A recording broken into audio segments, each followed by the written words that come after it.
有人話係珠海航空新城10萬蚊都買唔到一個車位，但係今日我帶你嚟睇睇10萬蚊喺航空新城可以買到一個140個方嘅大平層啊！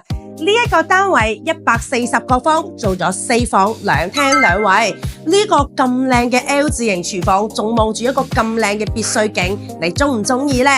嗱，呢個單位咧南北通，最招牌嘅景觀唔係呢度，快啲跟住個鏡頭睇睇佢前面呢個 view 啦。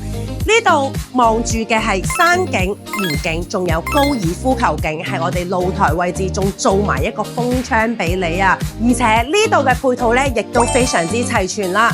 樓下有鄰里中心，亦都有呢一個商業街係配套埋俾你，仲有網球場、高爾夫球場。呢一度咧第一間房，建議大家如果住嘅人唔多，可以駁咗佢，因為呢邊望出嘅 view 實在太靚啦。另外3間房中規中矩，仲有我哋嘅主人房啦。華發保利天河而家嘅單價真係非常之抵啊！16000嘅單價就可以攞低呢一個咁靚嘅單位啦，而且佢係包裝修，仲屬全屋嘅空調啊，仲送埋你全屋嘅家私，一定要睇到最後啊！因為開發商仲有一個大驚喜俾埋大家。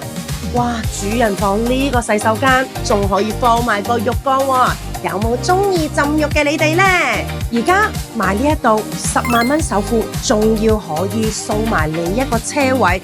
原來10萬蚊喺珠海航空新城，唔止可以買到間屋，仲可以買埋個車位喎。如果屏幕前嘅你都對航空新城呢一個單位感興趣嘅話，歡迎喺評論區留言或者搵我攞資料啦。